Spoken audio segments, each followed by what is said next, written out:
ওকে, তাহলে দেখো আগের দিনের ক্লাসে আমরা কিন্তু ইন্ডিয়ার যে কারেন্ট অ্যাকাউন্ট আর ক্যাপিটাল অ্যাকাউন্টের জায়গাগুলো আগের দিনের ক্লাসে কিন্তু আমরা পড়েছিলাম।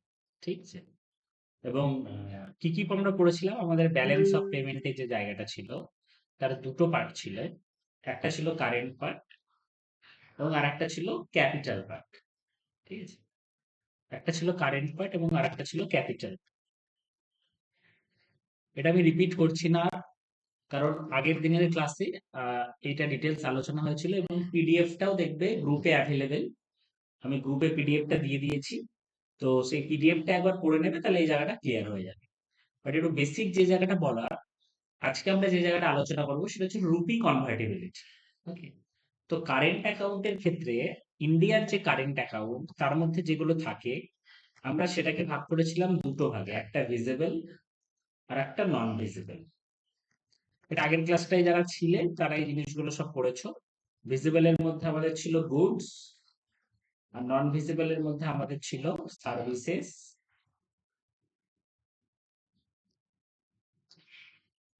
ইনকাম আর ট্রান্সপোর্ট। এই তিনটে জিনিস আমাদের ছিল নন ভিজিবল এর মধ্যে। তাহলে এই জায়গাটা যদি একটু আমরা বুঝতে চাই যে ব্যাপারটা কি অ্যাকচুয়ালি কারেন্ট অ্যাকাউন্ট এবং ক্যাপিটাল অ্যাকাউন্ট বলতে কি বোঝায়। কারেন্ট অ্যাকাউন্ট মানে ইন্ডিয়ার কারেন্ট অ্যাকাউন্ট বলতে এটা বুঝবো যে প্রতি বছর বছর আমাদের, প্রতি বছর বছর আমাদের যে জায়গাটা, আচ্ছা স্ক্রিনটা দেখা যাচ্ছে তো? স্ক্রিনটা যদি কোনো অসুবিধা হয় তাহলে কিন্তু জানাবে, হ্যাঁ? না স্যার, স্ক্রিন ঠিক আছে। ওকে, গুড। স্ক্রিন বা ভয়েস কোথাও অসুবিধা হলে জানাবেন।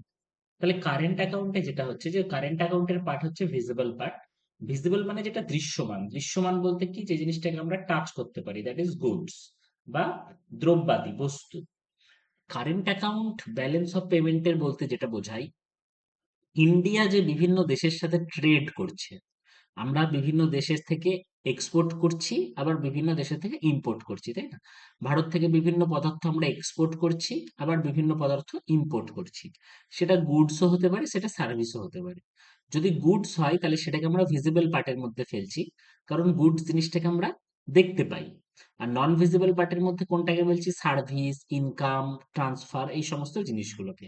আমি এটা নিয়ে ডিটেলসে ডিসকাশনে যাচ্ছি না, যারা আগের ক্লাসটাই ছিলে না তাদেরকে রিকোয়েস্ট করব, তোমরা ইউটিউবে দেখবে লিঙ্কটা আমি দেয়াই আছে গ্রুপে গত ক্লাসে, একবার ওই লিঙ্কটা দেখে নিন। ঠিক আছে? তাহলে কারেন্ট অ্যাকাউন্টের জিনিসটা বুঝে যাবে। ক্যাপিটাল অ্যাকাউন্টে কি কি আছে? ক্যাপিটাল অ্যাকাউন্টে আছে এফডিআই, এফআইআই আর এফপিআই, এই জিনিসগুলো একটা আছে। তার সাথে বিদেশের লোন, ঠিক আছে? তার সাথে বিদেশের ব্যাংকিং ক্যাপিটাল। ব্যাংকিং ক্যাপিটাল বলতে জিনিসটা কিরকম, যে যারা এনআরআই আছে, যে সমস্ত ইন্ডিয়ানরা বিদেশে থাকেন, তারা তো ভারতের বিভিন্ন ব্যাংকে টাকা ইনভেস্ট করেন। দেখো, যারা ব্যালেন্স অফ পেমেন্ট ক্লাসটা ছিলেন একদম করোইনি, তাদের কিন্তু একটু বুঝতে অসুবিধা হবে জায়গাটা। কারণ ব্যালেন্স অফ পেমেন্ট মানে কি, ব্যালেন্স অফ পেমেন্ট মানে হচ্ছে রেসিডেন্ট আর নন রেসিডেন্ট, মানে ভারতে যারা বসবাস করে এবং ভারতে যারা বসবাস করে না, তাদের মধ্যে যত ট্রানজাকশন স্যার, হবে স্ক্রিন শেয়ারটা অফ হয়ে গেছে। সেই ট্রানজাকশনের যোগ বিয়োগকেই বলা হবে ব্যালেন্স অফ পেমেন্ট। ঠিক আছে? তার মানে কি, যেটা ভারতে ঢুকবে সেগুলোকে আমরা প্লাসে লিখবো, যেটা ভারত থেকে বেরিয়ে যাবে সেগুলোকে আমরা মাইনাসে লিখবো। এভাবে ব্যালেন্স অফ পেমেন্টটা ক্যালকুলেট করা হয়। যেমন ধরো গুডস, গুডস আমরা যেগুলো এক্সপোর্ট করব, যদি এক্সপোর্ট আমরা করি তাহলে আমরা বিদেশ থেকে ডলার কি হবে, পাবো না চলে যাবে? তো তোমরা যারা একটু নতুন ক্লাসটা করছো ফার্স্ট, আমি জাস্ট তাদের জন্য একটু ধরিয়ে দেওয়ার চেষ্টা করছি। হ্যাঁ, চলে যাবে স্যার। তাই না? আমরা ধরো এক্সপোর্ট করছি, মানে রপ্তানি করছি, বিভিন্ন গুডস আমরা এক্সপোর্ট করছি, তাহলে বিদেশি টাকা ভারতে ঢুকবে না ভারত থেকে বেরিয়ে যাবে? বুঝাই। বৈশাখী, একটু তুমি যেহেতু মনে হয় এটা প্রথম করছো, আগের দিনের ক্লাসটাই ছিলে না, হ্যাঁ, একটু একটু করে বোঝার চেষ্টা করো। আমরা এক্সপোর্ট ইম্পোর্ট নিয়ে আলোচনা করছি। এক্সপোর্ট মানে রপ্তানি, ইম্পোর্ট মানে আমদানি। তাহলে আমরা একটা জিনিস একটু বুদ্ধি করে বলো তো, যদি এক্সপোর্ট করি আমরা, রপ্তানি করি, তাহলে বিদেশি ডলার আমাদের ভারতে আসবে না বিদেশি ডলার আমাদের ভারত থেকে বেরিয়ে যাবে?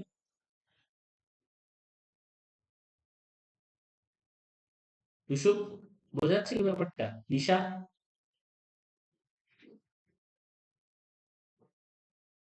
আমরা যদি এক্সপোর্ট করি মানে আর রপ্তানি করি, আসবে তাহলে বিদেশি ডলার ভারতে আসবে। তার মানে এটা আমাদের জন্য কি পজিটিভ না নেগেটিভ? পজিটিভ। পজিটিভ। পজিটিভ। আবার যখন আমরা ইম্পোর্ট করব তখন আমাদের কি হবে? ডলার কিভাবে বেরিয়ে যাবে, তাই না? ইম্পোর্ট করছি মানে আমদানি করছি, তাহলে তখন আমাদেরকে ডলার ছেড়ে মানে বের করে দিতে হবে দেশ থেকে, ডলার গুলো বিদেশে পাঠাতে হবে। তাহলে একটা জিনিস লক্ষ্য করো, এই যে এই জিনিসগুলো আমি লিখেছি, কারেন্ট অ্যাকাউন্ট আর ক্যাপিটাল অ্যাকাউন্ট। কারেন্ট অ্যাকাউন্টের মধ্যে ভিজিবল পার্টে লিখেছি গুডস। তাহলে এইখানে একটা জিনিস আমাকে বুদ্ধি করো বলো তো, আমরা গুডস বেশি এক্সপোর্ট করি না বেশি ইম্পোর্ট করি? তোমাদের কি মনে হয়? এক্সপোর্ট করি। আমরা এক্সপোর্ট বেশি করি না ইম্পোর্ট বেশি করি গুডস? গুডস স্যার, হুম, গুডস ইম্পোর্ট করি বেশি, মানে আমদানি করি বেশি আমরা গুডস বাইরে প্রচুর থেকে। পরিমাণ আমদানি করি। ইন্ডিয়াতে কিন্তু প্রচুর ম্যানুফ্যাকচারিং ইন্ডাস্ট্রি নেই, আমাদের কিন্তু বিদেশ থেকে গুডস গুলো আমদানি করতে হয় ম্যাক্সিমাম।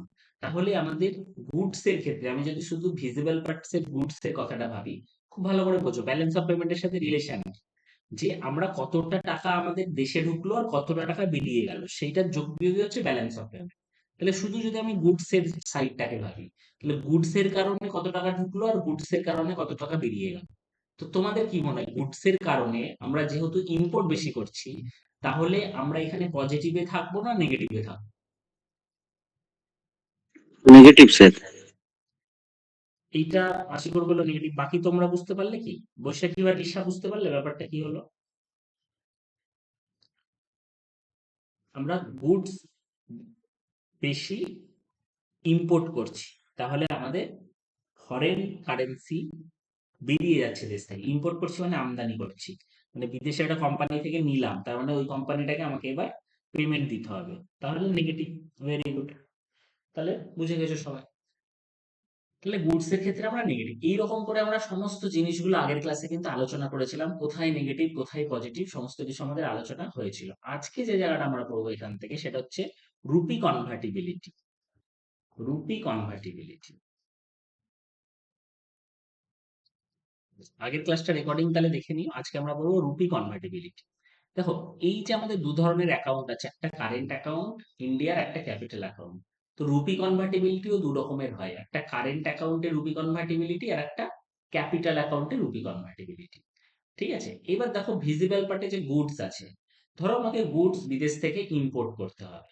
ইম্পোর্ট করতে হবে, তাহলে আমাকে বলো তো ইম্পোর্ট করতে হবে মানে, আমি ধরো সাপোজ ব্যবসা করি মুর্শিদাবাদে, আমার ধরো আমের ব্যবসা আছে, আমার আমের ব্যবসা আছে, আমি আম বিদেশে রপ্তানি করি, এক্সপোর্ট করি আম। আবার আমি বিদেশ থেকে বিদেশ থেকে আমি ধরো জামা কাপড়েরও ব্যবসা করি, জামা কাপড়গুলো আমি ইম্পোর্ট করি, জামা কাপড় আমি ইম্পোর্ট করি। তাহলে একটা জিনিস বলো তো, আমাকে জামা কাপড় যখন ইম্পোর্ট করছি তখন আমাকে কিসে পেমেন্ট করতে হচ্ছে? ডলারে না ডেলি। টাকায়? ডলারে। তাহলে আমার ডলার লাগবে। ধরো সাপোজ কথার কথা আমি 300 কোটি ডলারের জামা কাপড় ইম্পোর্ট করি আর 200 কোটি ডলারের আম এক্সপোর্ট করি।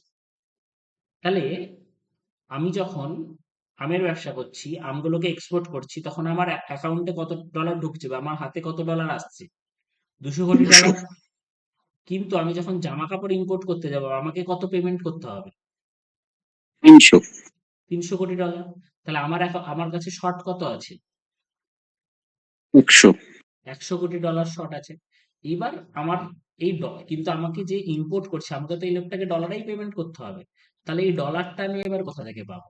এই ডলারটা আসবে কোথা থেকে? কারণ আমাকে তো ওই লোকটাকে ডলারেই পেমেন্ট করতে হবে। তাহলে আমার কাছে তো প্রচুর টাকা পড়ে আছে, আমি তো ব্যবসাদার মানুষ, তার মানে আমার আলমারি করলে বা আমার ব্যাংক অ্যাকাউন্টে প্রচুর টাকা আছে। তাহলে আমাকে এই টাকাগুলোকে কি করতে হবে? ডলারে কনভার্ট করে নিতে হবে, তাই না? কারণ আমি তো ভারতে ব্যবসা করি, আমি জামা কাপড় গত বছর নিয়ে এসেছিলাম, ওইগুলোকে বিক্রি করে প্রচুর টাকা পেয়েছি। তাহলে আমাকে এই টাকাগুলোকে কিসে করতে হবে? ডলারে কনভার্ট করে নিতে হবে। তাহলে আমার ধরো সাপোজ যা টাকা আছে সেখান থেকে আমি আর 100 কোটি ডলারে কনভার্ট করে নিলাম। এই যে টাকাটাকে আমি ডলারে কনভার্ট করে নিচ্ছি, এটাকেই বলা হচ্ছে রুপি কনভার্টিবিলিটি। যে রুপিকে কত সহজে ডলারে বা অন্য কোনো ফরেন কারেন্সিতে কনভার্ট করা যায়, এটাকেই বলা হচ্ছে রুপি কনভার্টিবিলিটি। টাকাটাকে আমি কিসে কনভার্ট করে নিলাম? টাকাটাকে আমি কনভার্ট করে নিলাম কিসে? ডলারে কনভার্ট করে নিলাম। বুঝে গেল এই এ- জায়গাটা? আর বলছি যে যদি স্যার ডলার যখন রুপিতে কনভার্ট হয় তখন কি স্যার ওটা রুপি কনভার্টেবলই হয় স্যার? ডলার যখন ডলারটি যখন রুপিতে কনভার্ট হয় তখন কি ওটাকে রুপি কনভার্টেবিলিটি বলা যায়? হ্যাঁ, একই একই। আচ্ছা আচ্ছা। হ্যাঁ। না, অনেক ক্ষেত্রে ধরুন স্যার মানে ধরুন কোনো ফরেনার কান্ট্রি থেকে কেউ এলো, হুম। ডলার নিয়ে এলো, সে এখানে চলার জন্য বা সার্ভাইভ করার জন্য রুপিতে কনভার্ট করে টাকাগুলো এই ডলার থেকে, সেই জন্য জিজ্ঞেস করলাম। হ্যাঁ, সেটাকেও কনভার্টিবিলিটি ধরা হয়। বুঝা গেল? সেটাকেও কনভার্টিবিলিটি ধরা হয়। মানে ডলার থেকে তোমার টাকা এবং টাকা থেকে ডলার দুটোকে আমরা বলবো কি রুপি কনভার্টিবিলিটি। বুঝা গেল? তাহলে এই জায়গাটা ক্লিয়ার হলো রুপি কনভার্টিবিলিটি। এইবার একটা জিনিস লক্ষ্য করো, আমি যখন ব্যবসা করছি, ইম্পোর্ট বা এক্সপোর্ট করছি, তখন আমার যে 100 কোটি ডলার দরকার, কিন্তু সরকার যদি এমন নিয়ম করে রাখে যে একটা ব্যক্তি 50 কোটি ডলারের বেশি ভাঙাতে পারবে না, এরকম যদি নিয়ম থাকে, তাহলে আমাদের দেশের ব্যবসাতে কি সেটা ভালো দিক না খারাপ দিক? খারাপ স্যার। খারাপ দিক। এই কারণে সরকার কিন্তু কারেন্ট অ্যাকাউন্টে কোনো রকম নিয়ম শৃঙ্খলা বেশি বাঁধেনি। যার যত টাকা দরকার ব্যবসা বাণিজ্য করার জন্য, তত টাকাই সে চাইলে টাকা থেকে ডলার বা ডলার থেকে টাকা করে নিতে পারবে, যেটা তার দরকার পড়বে। তার মানে মনে রাখবে, ইন্ডিয়াতে ইন্ডিয়াতে কারেন্ট অ্যাকাউন্টে কারেন্ট অ্যাকাউন্টে কারেন্ট অ্যাকাউন্টে rupee is fully convertible. Fully convertible, এই কথাটা খুব ইম্পর্টেন্ট, এটাই পরীক্ষায় আসে। হ্যাঁ, যে রুপি ফুললি কনভার্টেবল কোন অ্যাকাউন্টে, কারেন্ট অ্যাকাউন্টে না ক্যাপিটাল অ্যাকাউন্টে? তাহলে আমরা কি দেখলাম? কারেন্টে স্যার। কারেন্ট অ্যাকাউন্টে রুপি কিন্তু ফুললি কনভার্টেবল, কারণ ব্যবসা বাণিজ্যের ক্ষেত্রে সরকারও কিন্তু চায় না যে কোনো রকম ক্ষতি হোক। কারণ আমাকে যদি প্রচন্ড বার লাগিয়ে রাখে, তাহলে এই ক্ষেত্রে কিন্তু এক্সপোর্ট ইম্পোর্টে অনেক রকম সমস্যা বাড়াবে। তাহলে কারেন্ট অ্যাকাউন্টে রুপি কনভার্টেবিলিটির জায়গাটা আমরা বুঝতে পারলাম। কিন্তু ক্যাপিটাল অ্যাকাউন্টের জায়গাটা কিরকম দাঁড়ায়? ক্যাপিটাল অ্যাকাউন্টে রুপি কনভার্টেবিলিটি কিরকম? এই জায়গাটা একটু বোঝো ভালো করে।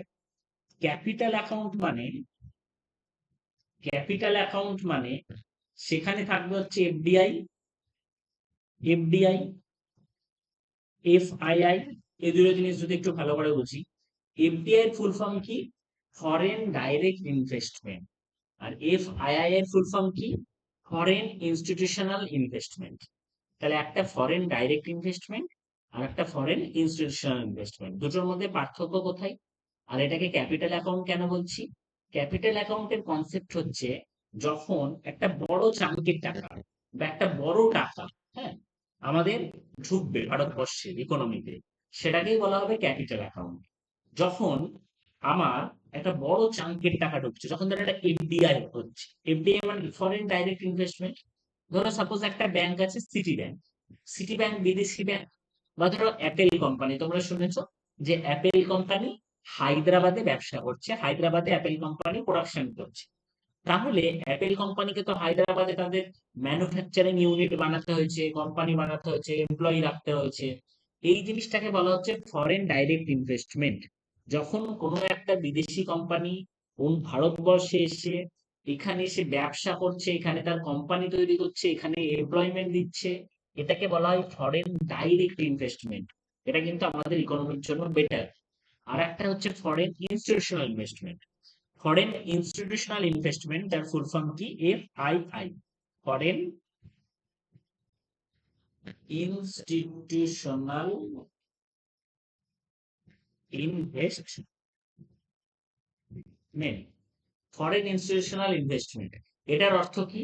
যখন বিদেশি কোনো একটা সংস্থা দেখছে যে ভারতবর্ষে গিয়ে সেখানে কোম্পানি তৈরি করে ব্যবসা করার মতো এত আমাদের সময় নেই, বা এত আমাদের ফ্লেক্সিবিলিটি নেই, বা এত আমাদের স্টাফও নেই, এত আমাদের ইচ্ছাও নেই, তখন ওরা যেটা করতে পারে, ভারতবর্ষের কোন একটা কোম্পানিতে ওরা ইনভেস্ট করতে পারে। ধরো suppose city bank, city bank চাইছে ভারতে বিজনেস করতে, কিন্তু ওরা ভাবলো আবার ভারতে এসে কি হবে, ভারতে কিরকম কি ব্যবসা হবে না হবে, ওরা হয়তো বললো যে ঠিক আছে, এইচডিএফসি ব্যাংক, তুমি আমার ভাই, নাও এইচডিএফসি ব্যাংক, তুমি 5,000 কোটি টাকা নাও, তুমি 5,000 কোটি টাকা নিয়ে আমার ব্যবসা করো, যা প্রফিট তুলবে তার পার্সেন্টেজ কিন্তু আমাকে দিতে হবে, তুমি 1-2% কমিশন হিসাবে রেখে দিও। তাহলে এইচডিএফসি ব্যাংকের ভালোই হলো, বিদেশ থেকে অনেকটা ফান্ড পেলো। এই ধরনের যে ইনভেস্টমেন্ট, এটাকে বলা হয় ফরেন ইনস্টিটিউশনাল ইনভেস্টমেন্ট। যখন বিদেশি কোম্পানি ডাইরেক্ট ভারতবর্ষে না এসে ভারতবর্ষের অন্য কোনো একটা কোম্পানির মাধ্যমে টাকা ইনভেস্ট করছে, সেটাকে বলা হচ্ছে ফরেন ইনস্টিটিউশনাল ইনভেস্টমেন্ট। আর যখন বিদেশি কোম্পানি ডাইরেক্ট ভারতে এসে কোম্পানি তৈরি করছে, এখানে এমপ্লয়মেন্ট অপরচুনিটি তৈরি করছে, এখানে তাদের ব্যবসা বাণিজ্য করছে, সেটাকে বলা হচ্ছে ফরেন ডাইরেক্ট ইনভেস্টমেন্ট। দুটোই কিন্তু ইনভেস্টমেন্ট, যেহেতু এগুলো ইনভেস্টমেন্ট। এবং ইনভেস্টমেন্টের পারপাস কি? ইনভেস্টমেন্টের পারপাস হচ্ছে যাতে আমার ভবিষ্যতে কিছু রিটার্ন আসে, লং টার্মে যাতে আমার লাভ থাকে। তো সবসময় মনে রাখবে, ভবিষ্যতে রিটার্ন, লং টার্মে লাভ, এই সমস্ত জিনিস মানেই হচ্ছে সেটা ক্যাপিটালের অন্তর্গত হবে। সেটা বাজেট চ্যাপ্টার হোক বা এই চ্যাপ্টার হোক। ক্যাপিটাল অ্যাকাউন্ট বলতেই বোঝায় যেখানে একটা ক্যাপিটাল তৈরি হয়। তাহলে ক্যাপিটাল তৈরি হবে মানে কি? যেখানে একটা ইনভেস্টমেন্ট থাকবে। ইনভেস্টমেন্ট থাকলে তবে একটা ক্যাপিটাল তৈরি হবে, সেখান থেকে রিটার্ন আসবে। তো কারেন্ট অ্যাকাউন্টের ক্ষেত্রে কিন্তু সেগুলো ক্যাপিটাল তৈরি করছিল না, তাই না? আমি একটা গুডস এর কেনা বেচা করছি, আমি ধরো একটা বিদেশে টাকা পাঠাচ্ছি, ট্রান্সফার করছি, এই করছি। তাহলে এইগুলো তো কোনো ইনভেস্টমেন্ট নয়, এইগুলো তো ভবিষ্যতে রিটার্ন নয়। আমি আজকে আম বিক্রি করে দিলাম, আমের টাকা পেয়ে গেলাম, এটাকে কি ইনভেস্টমেন্ট বলা যায়? যায় না। বা এটা কি ভবিষ্যতে কোনো রিটার্ন দেবে? না, অ্যাজ সাচ কোনো রকম রিটার্ন নেই, এটা জাস্ট ব্যবসা হচ্ছে। এই কারণে ওই সমস্ত জিনিসগুলোকে রাখা হয়েছিল ইন্ডিয়ার কারেন্ট অ্যাকাউন্টের মধ্যে। ওই সমস্ত জিনিসগুলোকে রাখা হয়েছিল কোথায়? কারেন্ট অ্যাকাউন্টের মধ্যে, গুড, সার্ভিস, ইনকাম। আর ইনভেস্টমেন্ট গুলোকে রাখা হয়েছে কোথায়? ইনভেস্টমেন্ট গুলোকে রাখা হয়েছে ক্যাপিটাল অ্যাকাউন্টের মধ্যে। কারণ এটা এটা লং টার্মের ব্যাপার, এখানে অ্যাসেট তৈরি হয়। এবং সেই ইনভেস্টমেন্টের মধ্যে দুটো বড় ইনভেস্টমেন্ট কি? এফডিআই আর এফআইআই, ফরেন ডাইরেক্ট ইনভেস্টমেন্ট আর ফরেন ইনস্টিটিউশনাল ইনভেস্টমেন্ট। তাহলে এই যে যেটুকু আলোচনা হলো, এখান থেকে একটু আমাকে বুদ্ধি করে বলো তো, কোন ইনভেস্টমেন্টটা বেটার? ফরেন ডাইরেক্ট ইনভেস্টমেন্ট না ফরেন ইনস্টিটিউশনাল ইনভেস্টমেন্ট? কি মনে হয়, যেটুকু তোমরা আলোচনা শুনলে?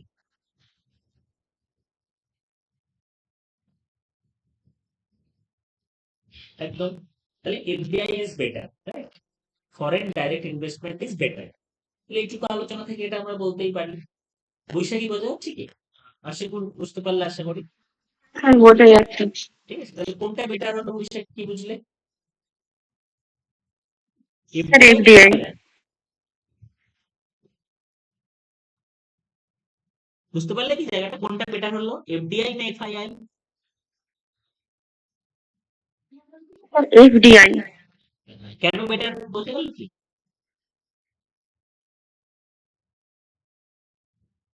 হ্যাঁ স্যার। ঠিক আছে, কারণ কেন বেটার তাহলে? কারণ এটা এমপ্লয়মেন্ট অপরচুনিটি জেনারেট করছে, এবং ভারতবর্ষ থেকে হুট করে ওরা চাইলে ব্যবসাটা গোটাতে পারবে, তাই না? আজকে একটা সিটি ব্যাংক এসে ভারতের ব্যবসা বাণিজ্য তৈরি করে নিয়েছে, কোম্পানি তৈরি করে নিয়েছে, ইনভেস্টমেন্ট করে ফেলেছে, তারা হুট করে চাইলেই ফেরত যাবে না। তো এইটাকে বলা হচ্ছে ক্যাপিটাল অ্যাকাউন্ট, ঠিক আছে? এবার একটা জিনিস লক্ষ্য করো, এই ক্যাপিটাল অ্যাকাউন্টের মধ্যে ওরা যখন ব্যবসা করছে, তখন ওদেরকেও তো রুপি কনভার্টিবিলিটি করতে হবে। কেন করতে হবে? এটা ধরো সিটি ব্যাংক, এটা ধরো নিউ ইয়র্কের একটা ব্যাংক, সে ধরো ভারতবর্ষে এসে চাইছে কেন আমি বিল্ডিং তৈরি করব, এখানে এমপ্লয়মেন্ট অপরচুনিটি জেনারেট করব, ভারতের মধ্যে ব্যবসা করব। তাহলে এ তো ডলার নিয়ে আসছে, এ তো সব ডলার নিয়ে আসছে। এই ডলার দিয়ে তো আর এখানকার এমপ্লয়ীদের পেমেন্ট করলে চলবে না। তাহলে একে কি করতে হবে? ভারতে ঢোকার আগে সব ডলার গুলোকে টাকাতে কনভার্ট করতে হবে, সব ডলার গুলোকে টাকাতে কনভার্ট করতে হবে, তাহলে ডলারকেও টাকায় কনভার্ট করবে, টাকায় কনভার্ট করার পর তাহলে এখানে এসে ভারতে ব্যবসা বাণিজ্য করবে। এবার ধরো দুদিন পর এ 500 কোটি ডলার নিয়ে ভারতবর্ষে ব্যবসা বাণিজ্য করতে এসছে। এবার ধরো দুদিন পরও ভাবছে যে না, ভারতে ব্যবসা ট্যাবসা করতে ঠিক ভালো লাগছে না, এখানে সেরকম প্রফিট টফিট হচ্ছে না, আমি ব্যাক করে চলে যাই বা অন্য দেশে ব্যবসা করি। তাহলে ও যে 500 কোটি ডলার নিয়ে এসেছিল, ও তো আগে এটাকে টাকায় কনভার্ট করে ফেলেছে, তাই না? আমি যদি 80 টাকা করে ধরি, তাহলে 500 × 80, অ্যাপ্রক্স 40,000 কোটি টাকা হয়ে গেছে, তাই না? 40,000 কোটি টাকা হয়ে গেছে। তাহলে 40,000 কোটি টাকার ইনভেস্টমেন্ট এবার তুলে নিতে চাই। তাহলে যদি তুলে নিতে চাই, এইখানে কিন্তু ইন্ডিয়ান গভর্নমেন্টের বার আছে, যে চাইলেই পুরো টাকা এইভাবে তুলে নিতে পারবে না। এটাকেই বলা হচ্ছে ক্যাপিটাল অ্যাকাউন্টে রুপি কনভার্টিবিলিটি। কারণ কি? কারণ এই যে সিটি ব্যাংক এত এখানে ব্যবসা বাণিজ্য করছে, এখানে ইনভেস্টমেন্ট করেছে, হুট করে যদি সমস্ত টাকা পয়সা নিয়ে বেরিয়ে যায়, তাহলে তো এখানে যারা চাকরি বাকরি করছিল তাদের চাকরি চলে যাবে, এখানে যারা ব্যবসা পাতি করছিল সিটি ব্যাংকের সাথে তাদের ব্যবসা গুটিয়ে যাবে। ভারতবর্ষে একটা বিশাল বড় ডলার এসেছিল, তাই না, এই 500 কোটি ডলারের ইনভেস্টমেন্ট হয়েছিল, সেটা চলে যাবে। তো ভারত সরকার তো এরকম হুট করে ওই কারণে চাইছে না যে এরা বেরিয়ে যাক। তো এই কারণে এমন নিয়ম করে রেখেছে যে ও 500 কোটি ডলার ইনভেস্ট করেছিল, দিয়ে 40,000 কোটি টাকায় রূপান্তরিত করেছিল, কিন্তু 40,000 কোটি টাকাটাকে আর 500 কোটি ডলারে ব্যাক করতে পারছে না। কারণ এখানে অনেক নিয়ম কানুন করে রেখেছে। হয়তো কি বলেছে যে ঠিক আছে, প্রথম ইয়ারে তুমি 500 কোটি ডলার ইনভেস্ট করেছিল, তো তুমি ফার্স্ট ইয়ারে 200 কোটি নিয়ে বেরো, ধাপে ধাপে বেরো, এক চান্স এরকম করে আমরা বেরোতে দেবো না। তার মানে কি বুঝলে? রুপি কনভার্টিবিলিটি ক্যাপিটাল অ্যাকাউন্টে কি ফুল কনভার্টিবিলিটি না পার্শিয়াল কনভার্টিবিলিটি? Partial sir. তাহলে পার্শিয়াল কনভার্টিবিলিটি, এই কনসেপ্টটা বোঝা গেল? তার মানে আমাদের পরীক্ষায় যেটা কোশ্চেন আসবে যে rupee convertibility, rupee convertibility, rupee convertibility এটা কারেন্ট অ্যাকাউন্টে, কারেন্ট অ্যাকাউন্টে এটা কি ফুল না পার্শিয়াল? Sir full. ফুল। আর ক্যাপিটাল অ্যাকাউন্টে পার্সিয়াল।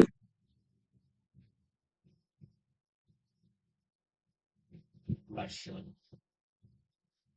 তার মানে এইটা গেল হচ্ছে, এটা কিন্তু প্রচুর পরীক্ষায় কোশ্চেন আসে, ঠিক আছে? এবার এখানে একটা জিনিস লক্ষ্য করো, তাহলে এই যে সিটি ব্যাংক, ধরো সাপোজ অনেকগুলো দেশ আছে, ইন্ডিয়া আছে,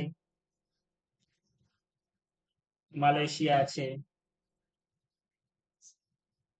ইন্দোনেশিয়া আছে, এরা বলছে ভাই এ 500 কোটি ডলার নিয়ে বসে আছে, এবার ও ভাবছে কোথায় যাবো।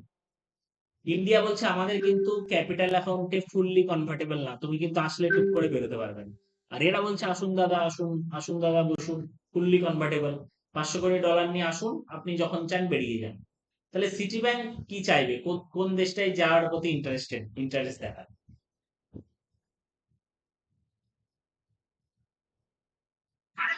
মালয়েশিয়া বা ইন্দোনেশিয়া। মালয়েশিয়া ইন্দোনেশিয়া যার প্রতি ইন্টারেস্ট দেখায়।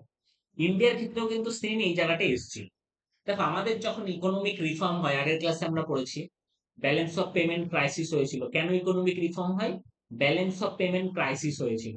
আমাদের যত ডলার ঢুকছিল তার থেকে অনেক বেশি বেশি ডলার বেরিয়ে যাচ্ছিল। তো আমরা একটা সময় ফরেন কারেন্সি আমাদের কাছে ছিলই না। এবার ফরেন কারেন্সি যদি না থাকে তাহলে আমরা ইম্পোর্ট কি করে করবো? আর তেল যদি আমরা ইম্পোর্ট না করতে পারি আমাদের দেশ তো স্তব্ধ হয়ে যাবে।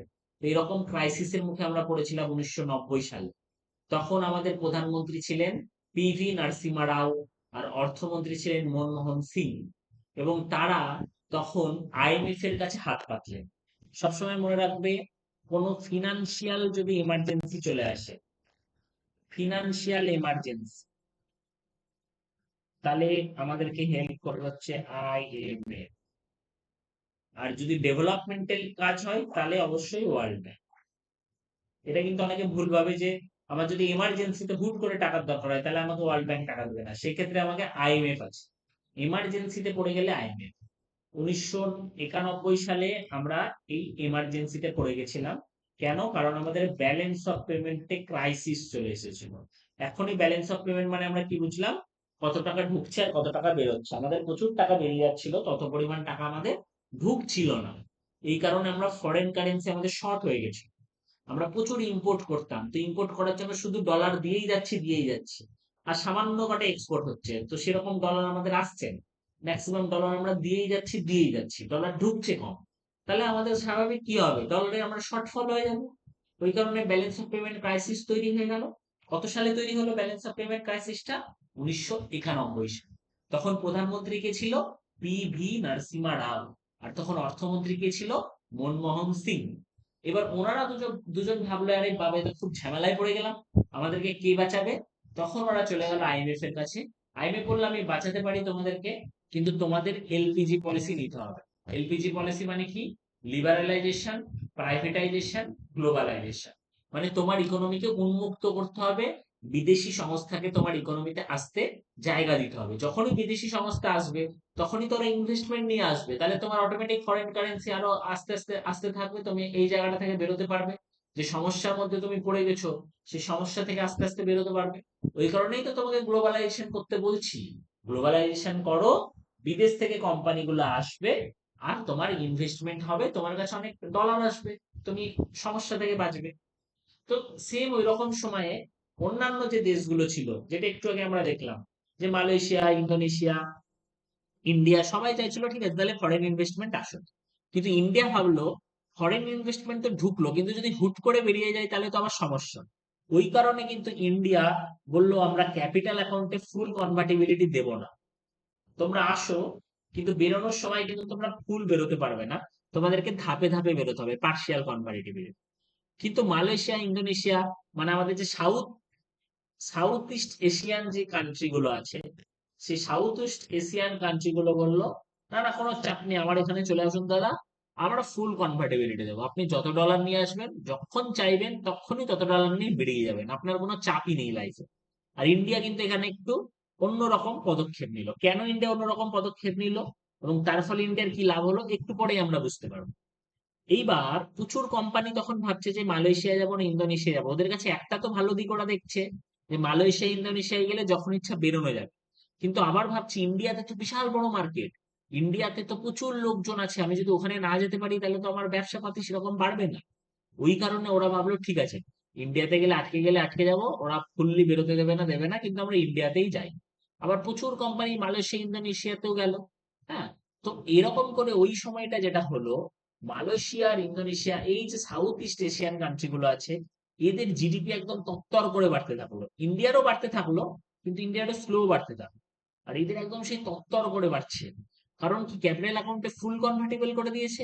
বিদেশি সমস্ত সংস্থা দেখছে বা ইন্দোনেশিয়া, মালয়েশিয়া, এগুলোতে লেবার খুব চিপ, মানুষ না খেতে পেয়ে আছে রাস্তায়, এদেরকে কম পয়সায় খাটিয়ে নেওয়া যাবে, তো সব ওখানে এসে ব্যবসা বাণিজ্য শুরু করে দিচ্ছে। আর এক্সপোনেনশিয়াল গ্রোথ হচ্ছে মালয়েশিয়া, ইন্দোনেশিয়া। আর ইন্ডিয়ার একটা মোটামুটি গ্রোথ হচ্ছে। কিন্তু 1999 দিকে বিশ্বজুড়ে একটা জিনিস দেখা গেল, সেটাকে বলা হয় east Asian crisis. East Asian crisis. এখানে কি হলো, এখানে দেখা গেল ওই যত কোম্পানি মালয়েশিয়া, ইন্দোনেশিয়া ইনভেস্ট করেছিল, ওয়ান সাডেন ওয়ার্নিং ওদের কাছে খবর এলো যে না, মালয়েশিয়া, ইন্দোনেশিয়া না, আমরা যদি ইউএস এর এই পার্টিকুলার এই রিজার্ভ গুলো ইনভেস্ট করতে পারি তার থেকেও বেশি রিটার্ন। এবার ওরা তো আর আটকায়নি।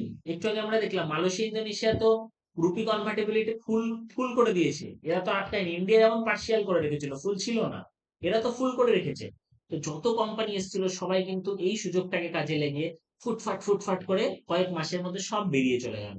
আর ইন্দোনেশিয়া, মালয়েশিয়ার যে জিডিপি গ্রোথ এই লেভেলে উঠছিল, সে একদম এই লেভেলে পড়লো, এবং ধপাস করে বাড়তে পড়লো।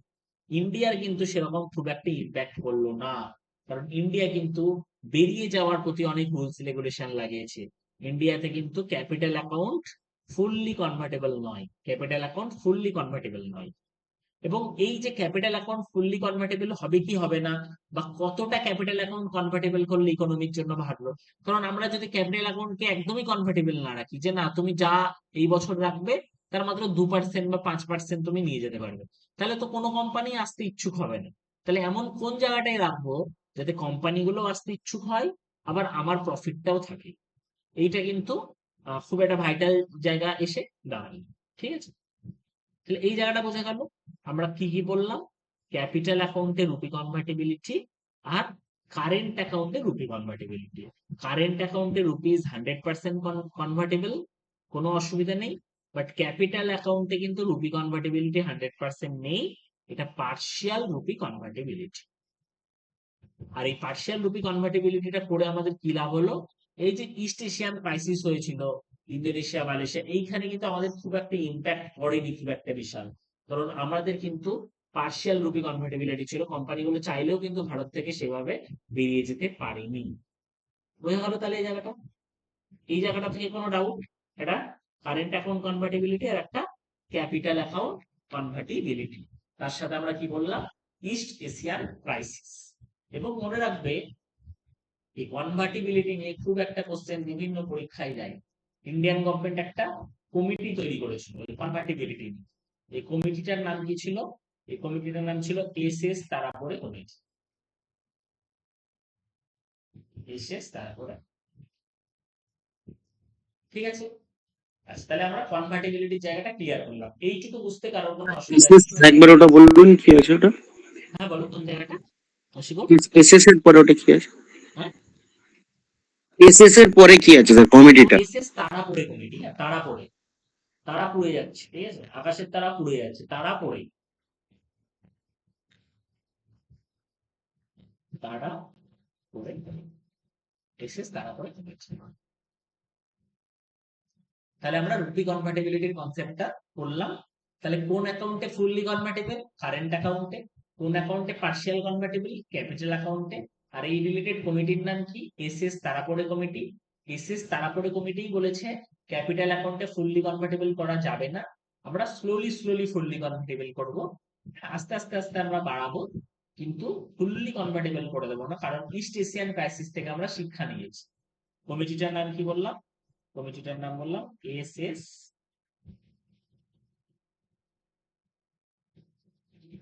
তারপরে।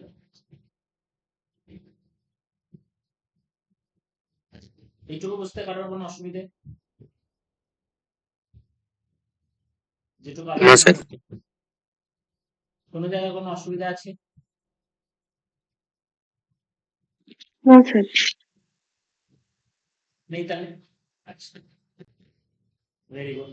তাহলে এটা কিন্তু ছোট্ট একটা কনসেপ্ট যেখানে বিভিন্ন সময় বিভিন্ন কোশ্চেন গুলো আসে পরীক্ষাতে, হ্যাঁ। বৈশাখী, নিশা, কারো যদি কোনো ডাউট থাকে তাহলে জিজ্ঞেস করো, নাহলে কিন্তু আমরা আজকে আমাদের সেকেন্ড টপিকটাই ঢুকে যাবো। তাহলে আমরা কোন জায়গাটা শেষ করলাম? ব্যালেন্স অফ পেমেন্ট আমাদের শেষ হলো, এবং তার সাথে রুপি কনভার্টিবিলিটির জায়গাটাও আমাদের শেষ হলো।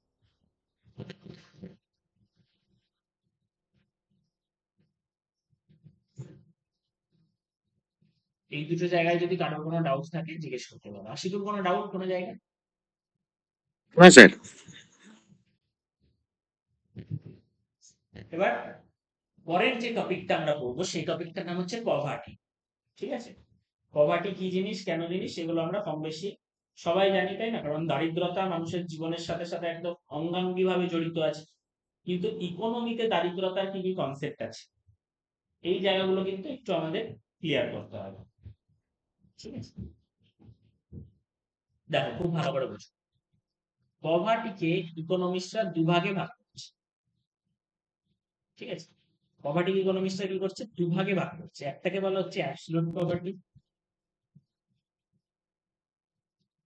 আর একটাকে বলা হচ্ছে রিলেটিভ পভার্টি।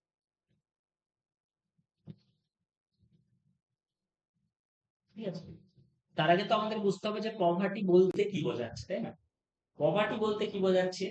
আমাদের যেটা ইউএন হিউম্যান রাইটস কমিশন আছে, হিউম্যান রাইটস কমিশন পভার্টির সংজ্ঞাই বলছে যে ডিপ্রিভেশন বা ডিপ্রাইভ হয়ে আছে। ডিপ্রাইভ হয়ে আছে মানে পাচ্ছে না জিনিসটা। কিসের কিসের ডেপ্রিভেশন? বলছে ডেপ্রিভেশন অফ রিসোর্সেস, মানে সম্পদ, তোমার যেটুকু দরকার তুমি পাচ্ছ না। ক্যাপাবিলিটিস, তোমার যেটা ক্যাপাবিলিটি বিল্ড হওয়া দরকার, তোমার মধ্যে যে ক্যাপাবিলিটি আছে সেটাকে তুমি প্রপারলি বিল্ড করতে পারছো না। ডেপ্রিভেশন অফ চয়েস, তুমি যেটা চাইছো সেটা তুমি অ্যাচিভ করতে পারছো না, তোমার যেটা পছন্দ সেটাকে তুমি পারছো। ডেপ্রিভেশন অফ সিকিউরিটি, তুমি চাইছো আমার সমস্ত ধরনের সিকিউরিটি রাখতে, social security, economic security, job security, এই সমস্ত জিনিস নেই ইকোনমিতে। তাহলে এই জিনিসগুলো যদি না থাকে তাহলে কিন্তু আমরা বলবো যে আমাদের কি, আমরা পভার্টির মধ্যে দিয়ে যাচ্ছি। রিসোর্সের, ক্যাপাবিলিটিস, চয়েস, সিকিউরিটি, এই সমস্ত জিনিসের যদি অভাব থাকে তাহলে আমরা কি বলবো? আমরা পভার্টির মধ্যে দিয়ে যাচ্ছি। পভার্টি যদি থাকে তাহলে কি হবে? একটা অ্যাডিকুয়েট যে স্ট্যান্ডার্ড অফ লিভিং, সেই স্ট্যান্ডার্ড অফ লিভিংটাকে কিন্তু আমরা মেনটেন করতে পারবো। এবং আমরা দেখলাম একটু আগে পভার্টিকে মোট কভাগে ভাগ করা হয়েছে দুভাগে। একটাকে বলা হচ্ছে অ্যাবসলিউট পভার্টি, আর একটাকে বলা হচ্ছে রিলেটিভ পভার্টি। মনে রাখবে এর মধ্যে অ্যাবসলিউট পভার্টিটা হচ্ছে খুব ইম্পর্টেন্ট। অ্যাবসলিউট পভার্টি কখন বলবো বা কাকে বলবো? যে যখন কোনো মানুষের যেটা অ্যাবসলিউট নিডস, অ্যাবসলিউট মানে যেটা খুব বেসিক নিডস, সামান্য খাদ্য, বস্ত্র, সংস্থান, এই বেসিক নিডস গুলো যখন মানুষের পূরণ হচ্ছে না, যখন এই বেসিক নিডস গুলো পূরণ করার মতো মানুষের হাতে টাকা নেই, সেইটাকে কিন্তু বলা হচ্ছে অ্যাবসলিউট পভার্টি। আর রিলেটিভ পভার্টি কি? রিলেটিভ পভার্টি হচ্ছে আমি আপেক্ষিকভাবে কতটা গরিব। এটাকে কি করে মেজার করে? যে কোন একটা দেশের দেখে নেয় যে গড় ইনকাম কত। ধরো সাপোজ ভারতের গড় ইনকাম 200 টাকা। তাহলে এইটা তো ভারতের গড় ইনকাম। তাহলে যে সমস্ত লোক ওই গড় ইনকামের 50% থেকেও কম ইনকাম করছে তাদেরকে বলা হয় গরিব। ধরো ভারতের গড় ইনকাম হচ্ছে 200 টাকা। তাহলে দেখা হবে যে 200 অর্ধেক কত হয় 100। তাহলে গড় ইনকাম যেটা, সেই গড় ইনকামের 50%-এর থেকেও যদি কম ইনকাম হয়, 100 টাকারও যদি নিচে হয়, তাহলে আমরা বলবো আমরা রিলেটিভলি পুয়ার। হতে পারে 100 টাকা দিয়ে আমরা হয়তো আমাদের খাদ্য বস্ত্র সংস্থানের ব্যবস্থা করে নিচ্ছি, আমরা হয়তো অ্যাবসলিউট পভার্টির মধ্যে নেই, কিন্তু আমরা রিলেটিভ পভার্টির মধ্যে আছি। তাহলে কারা রিলেটিভ পভার্টির মধ্যে আছে? যাদের দেশের যে গড় ইনকাম, সেই গড় ইনকামের 50%-এর থেকেও কম ইনকাম, তারা কোথায় আছে? তারা রিলেটিভ পভার্টিতে আছে। আর অ্যাবসলিউট পভার্টিতে কারা আছে? যাদের বেসিক নিডসই যারা পূরণ করতে পারছে, সামান্য খাদ্য বস্ত্র সংস্থান এই জিনিসগুলোই যাদের কাছে নেই, তারা অ্যাবসলিউট পভার্টিতে আছে। ইন্ডিয়ার ক্ষেত্রে কিন্তু মনে রাখবে এই পভার্টি গুলোকে আমরা মোস্টলি ক্যালোরি ইনটেক দিয়ে মাপি। আমরা বলছি ঠিকই যে এত টাকা ইনকাম, এত টাকা ইনকাম, কিন্তু আমরা মাপি হচ্ছে ক্যালোরি ইনটেক দিয়ে, মানে কতটা ক্যালোরি তুমি কনজিউম করছো। বলা হচ্ছে বলা হচ্ছে রুরাল এরিয়ায় যদি কেউ 2400 ক্যালোরি কনজিউম করতে পারে, আর আরবান এরিয়ায় যদি 2100 ক্যালোরি কনজিউম করতে পারে, তাহলেই তার মানে আমরা ধরে নেব তারা পভার্টির উপরে আছে। এই যে বেসিক নিডস এর যে কনসেপ্টটা বললাম না, যে অ্যাবসলিউট পভার্টি মানে কি? অ্যাবসলিউট পভার্টি মানে যখন আবার বেসিক নিডসটাও পূরণ হচ্ছে না, মিনিমাম খাদ্য আমার নেই, বস্ত্র নেই, সংস্থান নেই। এই বেসিক নিডসটাকে কিভাবে মেজার করছে? বলছে কেউ যদি প্রতিদিন 2400 ক্যালোরি খাবার না পায়, তার এতটাই অভাব, সে 2400 ক্যালোরি খাবার পাচ্ছে না, তার থেকে কম খাবার খাচ্ছে, তার মানে সত্যি সে অ্যাবসলিউট পভার্টির মধ্যে আছে।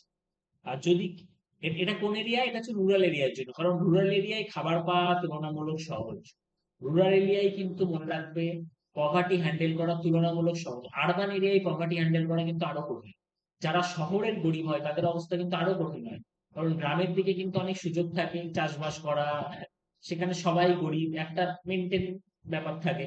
কিন্তু শহরে সবার মাঝে তুমি যদি গরিব হও, এটা কিন্তু খুব সমস্যা ব্যাপার। এই এবং শহরে কিন্তু আমাদের ইনটেকও কম করতে হয়, যেহেতু গ্রামে আমাদের কাজকর্ম প্রচুর বেশি করতে হয়, মাঠে যাওয়া, লাঙল দেওয়া। ওই কারণে গ্রামের ক্ষেত্রে কি করেছে? গ্রামের ক্ষেত্রে কিন্তু ক্যালোরিটা একটু একটু বাড়িয়ে রেখেছে, শহরের ক্ষেত্রে ক্যালোরিটা কম। তাহলে এইটা গেল দুটো কনসেপ্ট, একটা হচ্ছে অ্যাবসলিউট পভার্টি, আর একটা হচ্ছে কি পভার্টি, আর একটা হচ্ছে রিলেটিভ পভার্টি। অ্যাবসলিউট পভার্টি মানে যখন আমি বেসিক নিডসটাও আমার পূরণ করতে পারছি না। আর রিলেটিভ পভার্টি মানে কি? যখন আমার ইকোনমির 50%-এর যে ইনকাম, মানে ইকোনমি যে গড় ইনকাম, সেই গড় ইনকামের 50%-এর থেকেও যখন আমার কম ইনকাম, সেটাকে বলা হচ্ছে রিলেটিভ পভার্টি। এই জায়গাটা দেখো বুঝতে পারলে কিনা? অ্যাবসলিউট পভার্টি আর রিলেটিভ পভার্টির কনসেপ্টটা ক্লিয়ার হবে? আচ্ছা। ক্লিয়ার তো? তাহলে আমরা অ্যাবসলিউট পভার্টি আর রিলেটিভ পভার্টি বুঝতে পারলাম। ঠিক আছে, এবার একটা জিনিস লক্ষ্য করো, পভার্টি গুলো কেন আছে আমাদের ইন্ডিয়াতে? পভার্টি গুলো মেন কারণ কি? কারণ আমাদের হচ্ছে একটা কারণ হচ্ছে আমাদের আন্ডার ডেভেলপ ইকোনমি প্রথম থেকে ছিল, আস্তে আস্তে আমরা ডেভেলপিং এর দিকে যাচ্ছি। প্রথম দিকে আমরা আন্ডার ডেভেলপড ইকোনমি ছিলাম, এখন আমরা ডেভেলপিং এর দিকে যাচ্ছি। যেটা সবচেয়ে বড় কারণ পভার্টি, সেটা হচ্ছে পপুলেশন গ্রোথ। আমাদের জনসংখ্যা এত হারে বেড়েছে, পপুলেশন গ্রোথ এতটাই হয়েছে, যেটা কিন্তু আমাদের ন্যাশনাল ইনকাম যদিও বা বেড়েছে, কিন্তু পার ক্যাপিটা ইনকাম কমে গেছে। ধরো আগে 100টা লোক ছিল, 200 টাকা ইনকাম ছিল, তাহলে পার ক্যাপিটা ইনকাম কত ছিল? 200 টাকা। এখন ইনকাম হয়ে গেছে 400, কিন্তু লোক হয়ে গেছে 400। দেখা যাচ্ছে পার ক্যাপিটা ইনকাম কমে 1 টাকা হয়ে গেছে, আগে ছিল 200। তাহলে ইনকাম বাড়লেই যে পার ক্যাপিটা ইনকাম বাড়বে তার কথা নেই। আমাদের দেখতে হবে পপুলেশন কিরকম হারে বাড়ছে। ইন্ডিয়াতে কিন্তু এক্সেসিভ পপুলেশন গ্রোথ, প্রচন্ড লার্জ পপুলেশন হওয়ার জন্য কিন্তু আমাদের পভার্টি থেকে যাচ্ছে, পভার্টি থেকে আমরা বেরোতে পারছি। সেকেন্ড কি? এগ্রিকালচারের প্রোডাক্টিভিটি অনেক ব্যাকওয়ার্ড, খুব লো লেভেল। কেন আমরা এখনো লাঙল দিয়ে চাষ করছি, বিদেশে যেখানে বড় বড় ট্রাক্টর চলে এসছে, একটাই মেশিন এসে পুরো একদম ফসল তোলা থেকে শুরু করে, বাছাই থেকে শুরু করে, ঝাড়া থেকে শুরু করে সব করে দিচ্ছে। আর সেখানে আমরা এখনো এই কোদাল নিয়ে ছুটছি মাঠে। তাহলে স্বাভাবিক আমাদের প্রোডাক্টিভিটি অবশ্যই কম। ঠিক আছে, এবং এগুলো পভার্টির একটা কারণ। যখনই তুমি প্রোডাক্টিভিটি বাড়াবে, সেম কাজ করে তুমি অনেক বেশি আউটপুট বাড়বে, তোমার অবশ্যই টাকা পয়সা বেড়ে যাবে। বুঝা যাচ্ছে? এবং সেকেন্ড, মানে এটা গেল থার্ড, যে এগ্রিকালচারে কি প্রোডাক্টিভিটিটা কম, প্রোডাক্টিভিটি ইজ লেস। আর সবচেয়ে যেটা ইম্পর্টেন্ট সেটা হচ্ছে পভার্টি হওয়ার কারণ কি, সেটা হচ্ছে আমাদের আনএমপ্লয়মেন্টের খুব সমস্যা, বেকারত্বের খুব সমস্যা। কেন সমস্যা? কারণ আমাদের ইন্ডিয়াতে প্রচুর বেশি ম্যানুফ্যাকচারিং ইউনিট নেই। প্রচুর বেশি, যেহেতু আমরা আমরা যেহেতু ম্যাক্সিমাম ইম্পোর্ট করি, এক্সপোর্ট ওরিয়েন্টেড কান্ট্রি নই আমরা, ইম্পোর্ট অনেকটা করি, এই কারণে কিন্তু আমাদের ম্যানুফ্যাকচারিং ইন্ডাস্ট্রি তুলনামূলক কম, যতটা না চাইনাতে আছে, তাই না? ওখান থেকে প্রচুর মাল ইম্পোর্ট হয়ে ভারতে আসছে। তাহলে এই কারণে কিন্তু একটা খুব বড় সমস্যা, যে ম্যানুফ্যাকচারিং ইন্ডাস্ট্রি যখন কম, তখন আমাদের এত পপুলেশনকে চাকরি কোথায় দেওয়া হবে? গভর্নমেন্ট সেক্টরে তো লিমিটেড চাকরি, তাই না? তো এই কারণে আনএমপ্লয়মেন্ট একটা খুব বড় সমস্যা। এবং যে কারণে কিন্তু আমাদের মানুষ চাকরি পাচ্ছে না, তাহলে তো পভার্টি থাকবেই। এবং আরেকটা বড় সমস্যা যেটা অবশ্যই, সে হচ্ছে পলিটিক্স। অবশ্যই পলিটিক্স আমাদের একটা বড় সমস্যা। করাপশন, পলিটিক্স এন্ড করাপশন, এটা অবশ্যই পভার্টি দূর হচ্ছে না, তার একটা বড় কারণ পলিটিক্স এন্ড করাপশন। আর তারপর কি, ইনইকুয়ালিটিস। আমাদের প্রচন্ড ইনইকুয়ালিটিস আছে, যারা বড় লোক তারাই বড় লোক হয়ে যাচ্ছে, যারা গরিব তারা গরিবই থেকে যাচ্ছে। এই যে ইনইকুয়ালিটিস, এটাও কিন্তু পভার্টি রিডাকশন না হওয়ার একটা বিরাট বড় কারণ। ঠিক আছে, ইনইকুয়ালিটিসও কিন্তু পভার্টি রিডাকশন না হওয়ার একটা বিরাট বড় কারণ। তাহলে যে পয়েন্ট গুলো বললাম, দেখো বোঝা গেল কিনা? আর একটা কারণ কি, রিজিওনাল ডিসপ্যারিটি। কিছু কিছু জায়গায় পভার্টি আছে কারণ সেখানে ডিসপ্যারিটি আছে, রিজিওনাল ডিসপ্যারিটি আছে। যেমন ধরো সাপোজ আমরা কি দেখি যে কলকাতা এবং কলকাতা সেন্ট্রিক জায়গাগুলো উন্নতি হচ্ছে, একদম গ্রাম বাংলার কথা কেউ ভাবছে না। প্রত্যেকটা রাজ্যেরই সদর শহরগুলো উন্নতি করছে, গ্রামের দিকে মানুষ অত ভাবছে না। তাহলে এই যে রিজিওনাল ডিসপ্যারিটি, কলকাতা খুব উঁচু, তার পাশে একটুখানি গেলে কল্যাণী, দেখছো একদমই গ্রাম, কল্যাণীর ভিতরে সব বিভিন্ন গ্রাম। তাহলে এই যে রিজিওনাল ডিসপ্যারিটি, এটাও পভার্টির একটা বড় কারণ। তাহলে যদি ইন্টারভিউ জিজ্ঞেস করে যে আচ্ছা বাবা বলো তো, কি কি কারণে ইন্ডিয়ান ইকোনমিতে পভার্টি আছে, কি তাহলে পারা যাবে তো উত্তর? তাহলে আমরা কি কি দেখলাম? হ্যাঁ স্যার। এক হচ্ছে আমরা আন্ডার ডেভেলপ ইকোনমি ছিলাম, সেখান থেকে ডেভেলপিং এ যাচ্ছি। 2 নম্বর আমরা কি দেখলাম, একটু হ্যাঁ, তোমাদের থেকে শুনে নি, তাহলে কি কি কারণে আমরা দেখলাম আমাদের পভার্টিটা থেকে যাচ্ছে।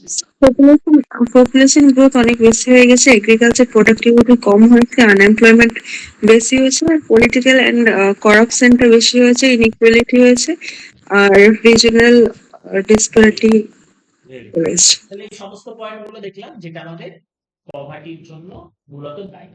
তাহলে আমরা পভার্টির কনসেপ্টটা বললাম, এবং পভার্টি কেন আছে ইকোনমিতে সেই জায়গাটা আমরা দেখলাম। এবার দেখবো যে গভর্নমেন্ট পভার্টিকে দূর করার জন্য কি কিছু কি করেছে, না এমনি ভাওতাবাজি দিয়ে যাচ্ছে। দেখো আমাদের কিন্তু বিভিন্ন গভর্নমেন্ট পভার্টি এলিভেশন প্রোগ্রাম, মানে মানুষের যাতে দারিদ্রতা দূরীকরণ করা যায়, সেই কারণে কিন্তু বিভিন্ন প্রোগ্রাম বানিয়েছে। তার সব থেকে বড় কনসেপ্ট হচ্ছে এনজিনিয়ারিং, যেটাকে আমরা পাতি কথায় 100 দিনের কাজ বলি। এই 100 দিনের কাজের কিন্তু এটা একটা ফ্ল্যাগশিপ প্রোগ্রাম গভর্নমেন্ট অফ ইন্ডিয়ার। এটার এম কি ছিল? এটার এম ছিল হচ্ছে হাউস হোল্ড, যারা ব্যক্তি বিশেষ বাড়িতে বাড়িতে আছে, সেই হাউস হোল্ডে লাইভলিহুড একটা সিকিউরিটি দেওয়া, যাতে তাদের জব থাকে। হ্যাঁ, রুরাল এরিয়াতে এটা আমরা করছি। গ্যারেন্টি দিচ্ছি, আমি কতদিনের গ্যারেন্টি দিচ্ছি? 100 দিনের কাজের গ্যারেন্টি দিচ্ছি। কাকে দিচ্ছি? মনে রাখবো, একটা ফ্যামিলিকে দিচ্ছি, কোন একটা ইন্ডিভিজুয়াল ব্যক্তিকে কিন্তু 100 দিনের কাজের গ্যারেন্টি দিচ্ছি না। আমি একটা ফ্যামিলিকে 100 দিনের কাজের গ্যারেন্টি দিচ্ছি। এবং এইখানে খুব একটা ইম্পর্টেন্ট জিনিস যেটা অনেকবার পরীক্ষায় আসে, এমজি নারেগায় কিন্তু মনে রাখবে 1/3 অবশ্যই ফিমেল হতে হবে। যদি 100 জনকে কাজ দেওয়া হয়, তার মধ্যে কিন্তু 33 জনকে অবশ্যই ফিমেল হতে হবে। এবং তাহলে এটার কনসেপ্ট কি? এটার কনসেপ্ট হচ্ছে ওয়েজ এমপ্লয়মেন্টের মতো, মানে কাজ করো আর পয়সা পাও। ঠিক আছে, এটা হচ্ছে 100 দিনের কাজ। এটা গভর্নমেন্টের একটা ফ্ল্যাগশিপ প্রোগ্রাম। কেন এই ফ্ল্যাগশিপ প্রোগ্রামটা রয়েছে? কারণ পভার্টিটাকে এলিমিনেট করার জন্য, পভার্টিটাকে দূর করার জন্য। তো এর মধ্যে করাপশন আছে, এর মধ্যে অনেক ধরনের সমস্যা আছে, সেটা একটা আলাদা ম্যাটার। বাট গভর্নমেন্টের পলিসির উদ্দেশ্য কি ছিল? পলিসির উদ্দেশ্য ছিল যে পভার্টিটাকে এলিভিয়েট করা হবে। এবং পভার্টিটাকে এলিভিয়েট করার জন্য এমজি নারেগা প্রকল্পটা খুব একটা ভালো প্রকল্প ছিল। বোঝা গেল এই জায়গাটা? নেক্সট আরো বেশ কিছু প্রকল্প আছে, সেই প্রকল্পগুলো একটু পড়তে হবে। সে দীনদয়াল উপাধ্যায় অন্তর্দয়া যোজনা, এগুলো কিন্তু মিসলেনিয়াস মেনের জন্য খুব ইম্পর্টেন্ট। ফুল ফর্ম আছে দীনদয়াল উপাধ্যায় অন্তর্দয়া যোজনা, ঠিক আছে? এটা অনেকটা আগেরটার মতোই, হ্যাঁ, যে অন্তর্দয়া যোজনা, দীনদয়াল উপাধ্যায় অন্তর্দয়া যোজনা, ঠিক আছে? এটা অনেকটা কি হবে, আগেরটার মতোই হবে। আগেরটা আমরা কি দেখলাম? আগেরটা দেখলাম আমরা 100 দিনের কাজ। 100 দিনের কাজে কি হচ্ছে, মানুষকে এমপ্লয়মেন্ট দেওয়া হচ্ছে, আনস্কিল্ড কাজ। এখানে কিন্তু স্কিল্ড কাজে এমপ্লয়মেন্ট দেওয়া হচ্ছে, মানুষকে বিভিন্ন কিছু শেখানো হচ্ছে এবং তারপর তার স্কিলটা তৈরি হয়ে গেলে তাকে বিভিন্ন কাজের সুযোগ দেওয়া হচ্ছে। এটাকে বলা হচ্ছে দীনদয়াল উপাধ্যায় অন্তর্দয়া যোজনা। এছাড়াও কি আছে, এছাড়া হচ্ছে ন্যাশনাল হেলথ মিশন। মানুষের বড় একটা খরচ কোথায় চলে যায়, অবশ্যই মেডিকেলে। তাই না? আমাদের চিকিৎসা করা থেকে একটা বিরাট বড় খরচ চলে যায়, মানুষের অনেকের জীবনের সঞ্চয় চলে যায় চিকিৎসা করাতে করাতে। তো এই কারণে সরকার দেখছে যে গরিব মানুষ, এমনিতেই টাকা পয়সা নেই, তাহলে তারপরেও যদি ওদের নিজস্ব চিকিৎসা বাইরে গিয়ে করাতে হয়, তাহলে তো এই গরিব মানুষগুলো খেতেই পাবে না। এই কারণে কিন্তু আমাদের ন্যাশনাল হেলথ মিশন আছে। ন্যাশনাল হেলথ মিশনকে দুভাগে ভাগ করা হয়েছে। একটা হচ্ছে urban health mission, national urban health mission. একটা হচ্ছে ন্যাশনাল রুরাল হেলথ মিশন। এবং হেলথ মিশনের আন্ডারে কি, হেলথ মিশনের আন্ডারে টিকাকরণ কর্মসূচি থেকে শুরু করে গর্ভবতী মহিলাদের ওষুধ দেওয়া থেকে শুরু করে সমস্ত জিনিস, মানে মানুষের হেলথটা যাতে একটা বিনা পয়সায় ব্যবস্থা করা যায় সেই জায়গাটাকে কিন্তু দেখা। প্রধানমন্ত্রী সুরক্ষা বীমা যোজনা আছে, যেখানে ব্যাংক অ্যাকাউন্ট থেকে তোমার সামান্য কিছু একটা টাকা কেটে নেবে, তার বদলে তুমি কিন্তু মরণোত্তরকালে কিছু পাবে, বা তোমার শরীর টরীর ডিসেবল হয়ে গেলে কিছু টাকা পাবে। অটল পেনশন যোজনা আছে, তোমার অ্যাকাউন্ট থেকে মাত্র 40 মানে সামান্য কিছু টাকা কেটে নেবে এবং তার বদলে তুমি পেনশন পাবে। তাহলে এই বিভিন্ন স্কিম গুলো কিন্তু সরকারের আছে পভার্টি এলিমিনেট করার জন্য। ঠিক আছে, তাহলে আমরা প্রথমে কি দেখলাম, আমরা দেখলাম হচ্ছে পভার্টি কয় ধরনের হয়। আমরা দেখলাম পভার্টি হয় হচ্ছে দুই ধরনের। পভার্টি হয় হচ্ছে ভাই দুই ধরনের। তারপর আমরা দেখলাম যে পভার্টি কেন তৈরি হয়, সেই বিভিন্ন কারণগুলো আমরা পড়লাম। এবং তারপর আমরা পড়লাম হচ্ছে পভার্টিকে আমরা কি কি পদ্ধতি নেওয়া হয়েছে, কি কিভাবে এলিমিনেট করেছি, কোন কোন স্কিমের মাধ্যমে এলিমিনেট করেছি। এরপর আমরা যে জায়গাটা দেখবো সেটা হচ্ছে পভার্টির এস্টিমেট। এটা কিন্তু খুব ইম্পর্টেন্ট পরীক্ষার জন্য, ঠিক আছে? এই জায়গাটাতে কিন্তু প্রচুর কোশ্চেন আসে, পভার্টি এস্টিমেট। যে পভার্টি, গরিব, দারিদ্রতা ইকোনমিতে কতটা আছে, এটা তো কাউকে মাপতে হচ্ছে না, নাহলে তো আমরা বুঝতে পারছি না যে কে গরিব কে বড় লোক। কেউ একটা মাপছে, কোন একটা প্যারামিটার আছে মাপা, ঠিক আছে? তাহলে এই পভার্টি এস্টিমেটের কাজটা কি করে? ইন্ডিয়াতে পভার্টি এস্টিমেশন কাজ করে কিন্তু নীতি আয়োগের টাস্ক ফোর্স আছে, তারা পভার্টি এস্টিমেটের কাজটা করে, ঠিক আছে? Ministry of statistics and programme implementation, এই দুজনের যৌথভাবে কিন্তু মানে আমাদের এই পভার্টি এস্টিমেটটা হয়, ঠিক আছে? যৌথভাবে পভার্টি এস্টিমেটটা হয়। এবং এইখানে দু একটা কনসেপ্ট মনে রাখবে, ইন্ডিয়াতে কিন্তু পভার্টি এস্টিমেটটা হয় নরমালি এক্সপেন্ডিচার লেভেল, মানে মানুষ কতটা খরচ করছে তার লেভেলে, ঠিক আছে? আমরা কিন্তু ম্যাক্সিমাম দেখি যে মানুষ কতটা খরচ করছে, যে ক্যালোরি মানে কতটা ক্যালোরি ইনটেক করছে, কতটা ক্যালোরি খরচ করছে, ঠিক আছে? কত টাকা ইনকাম করছে তার থেকেও বড় ব্যাপার হচ্ছে কত ক্যালোরি খাবার খাচ্ছে, বুঝা যাচ্ছে? তাহলে আমরা কিন্তু কি করি, এক্সপেন্ডিচারের ওয়াইজে কিন্তু আমরা চেষ্টা করি পভার্টিটাকে এস্টিমেট করার জন্য। এবং এই এস্টিমেশন অফ পভার্টিতে একটা খুব ইম্পর্টেন্ট কনসেপ্ট আছে, সেটাকে বলা হয় হেড কাউন্ট রেশিও। পরীক্ষাতে কিন্তু এই কোশ্চেনটা অনেকবার এসছে, যে হেড কাউন্ট রেশিও কোন রিলেটেড। হ্যাঁ, আমাদের কিন্তু অনেক সময় নামটা শুনে আমরা মনেই করতে পারি না এটা কোন চ্যাপ্টার রিলেটেড। পারা তো পরের কথা, অনেক সময় আমরা এটাই মনে করতে পারি না যে এটা কোন চ্যাপ্টারে পড়েছিলাম। হেড কাউন্ট রেশিও, ঠিক আছে? হেড কাউন্ট রেশিও কি? হেড কাউন্ট রেশিও মানে কিছুই না, যে কোনো একটা জায়গায় কতগুলো টোটাল পুয়ার মানুষ আছে, কতগুলো গরিব মানুষ আছে, তার সাথে ওখানকার পপুলেশনের একটা পার্সেন্টেজ করে দেওয়া হবে, তাহলেই কিন্তু হেড কাউন্ট রেশিও পেয়ে যাবে। মানে কতগুলো গরিব মানুষ আছে, ধরো সাপোজ ধরে নিলাম ওয়েস্ট বেঙ্গলে 8 কোটির মধ্যে 2 কোটি গরিব মানুষ আছে, ওয়েস্ট বেঙ্গলের জনসংখ্যা ধরো 8 কোটি, তাহলে হেড কাউন্ট রেশিও হয়ে গেল 1/4। বুঝা গেল? এটাকে বলা হয় হেড কাউন্ট রেশিও। তোমাদের পরীক্ষার জন্য মাথায় রাখতে হবে যে হেড কাউন্ট রেশিওটা কোন chapter related. Head count ratio কিন্তু কোন chapter related, head count ratio কিন্তু আমাদের মনে রাখতে হবে poverty chapter related, poverty chapter. তারপরে এই পভার্টিটাকে মাপার জন্য বিভিন্ন সময় বিভিন্ন কমিটি নিযুক্ত করা হয়েছে। এই কমিটিগুলো কিন্তু একটু ইম্পর্টেন্ট। হ্যাঁ, সবচেয়ে মোস্ট ইম্পর্টেন্ট কমিটি দু তিনটে আছে, সেগুলো আমরা একটু পড়বো। তার মধ্যে একটা কমিটি হচ্ছে অবশ্যই আলাপ কমিটি। আলাপ কমিটি 1979 সালে বসে। কেন বসানো হয় আলাপ কমিটি 1979 সালে? Determine A poverty line based on a need কমিটির অফ। নামটা আরেকবার বলুন। হ্যাঁ বলো। কমিটির নামটা আরেকবার বলুন। আলাপ কমিটি, ALAGH, আলাপ কমিটি, ALAGH, আলাপ কমিটি। আলাপ কমিটি তাহলে কি নিয়ে তোমাদের পরীক্ষায় কোশ্চেন আসবে যে আলাপ কমিটি কি নিয়ে, হেড কাউন্ট রেশিও কোন চ্যাপ্টার, এইটুকু মনে রাখতে পারলেই হবে। আমরা তো ক্লাসে আরো অনেক ডিটেলসে পড়ছি, ঠিক আছে? তাহলে আলাপ কমিটি কি নিয়ে? আলাপ কমিটি আমাদের কিন্তু মনে রাখতে হবে, আলাপ কমিটি হচ্ছে পভার্টি রিলেটেড, ঠিক আছে? আলাপ কমিটি পভার্টি রিলেটেড। তাহলে আলাপ কমিটি কি বললো, ঠিক আছে? এইটুকু যদি আমরা একটু বেসিক গুলো দেখে নিই যে আলাপ কমিটি বললোটা কি। আলাপ কমিটি কিন্তু প্রথম ইন্ডিয়াতে অফিসিয়ালি পভার্টি ক্যালকুলেট করতে চেষ্টা করেছিল। এর আগে তো একটা কমিটি আছে, কিন্তু তারা অফিসিয়ালি ক্যালকুলেট করেনি। আলাপ committee is the first committee যে কি করেছিল, অফিসিয়ালি পভার্টি কাউন্টটাকে করার চেষ্টা করেছিল। এবার কি করে পভার্টি কাউন্ট করবে? আলাপ কমিটি পভার্টি লাইন, যেটা আমরা বলি না বিপিএল, বিলো পভার্টি লাইন, এই যে পভার্টি লাইনটাকে কি করে ড্র করলো? আলাপ কমিটি ওই 2400 কিলো ক্যালোরি আর 2100 কিলো ক্যালোরির কনসেপ্টটা নিয়ে এলো। আরবানে নিয়ে এলো হচ্ছে 2400, সরি আরবানে 2100 আর রুরালে 2400। বললো এই কিলো ক্যালোরি যারা ফুড পাচ্ছে না, তার থেকেও যারা কম ফুড ইনটেক করছে, তার মানে বুঝে যেতে হবে তারা গরিব মানুষ আছে, ঠিক আছে? তার মানে তারা গরিব মানুষ আছে। বোঝা হলো তাহলে ব্যাপারটা? তাহলে এইটা হচ্ছে আলাপ কমিটির কনসেপ্ট। তাহলে আলাপ কমিটি রুরাল এরিয়া এবং আরবান এরিয়ার জন্য আলাদা আলাদা পৃথক পৃথক পভার্টি লাইন টানলো, এবং কি বললো, পভার্টি লাইনটাকে মেজার কি করে করলো, 2400 কিলো ক্যালোরি আর 2100 কিলো ক্যালোরি খাবার বা ফুড যদি ইনটেক করে বা এনার্জি যদি ইনটেক করে, তাহলেই বুঝে নিতে হবে যে তারা বিপিএল নেই, তারা কিন্তু পভার্টি লাইনের উপরে আছে, ঠিক আছে? এরপর যে কমিটিটা এলো খুব ইম্পর্টেন্ট, সেটা হচ্ছে লাকডাওয়ালা কমিটি। এই নামগুলো একটু মনে রাখবে, কারণ পরীক্ষাতে কিন্তু এই নামগুলো তোমাদের জিজ্ঞেস করতে পারে। শুধু এটুকু মনে রাখবে যে এটা কোন রিলেটেড, লাকডাওয়ালা কমিটি, ঠিক আছে? লাকডাওয়ালা কমিটি।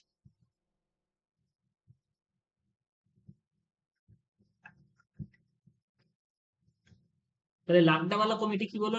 লাকডাওয়ালা কমিটি হচ্ছে যে, লাকডাওয়ালা কমিটি একটা কনসেপ্ট আনলো যে স্টেট স্পেসিফিক একটা ডিসএগ্রিগেট করলো। মানে এই যে আগের যেটা করেছিল আমাদের আলাপ কমিটি, আলাপ কমিটি কিন্তু টোটাল একটা বলে দিল 2400 কিলো ক্যালোরি 2100 কিলো ক্যালোরি, কিন্তু এই লাকডাওয়ালা কমিটি এসে দেখলো যে না, প্রত্যেকটা স্টেটের জন্য যেটা প্রযোজ্য নয়। পাঞ্জাবিরা যতটা ক্যালোরি নেবে, নিশ্চয়ই একটা নেপালি ভুটানের অতটা দরকার নেই, তাই না? তো ওরকম কিন্তু পভার্টি লাইনটাকে স্টেট স্পেসিফিক একটু আলাদা আলাদা করলো। যদি এগুলো আমার খুব একটা ইম্পর্টেন্ট না, শুধু নামটা মনে রাখবে যে এই লোকগুলো পভার্টি রিলেটেড লোক।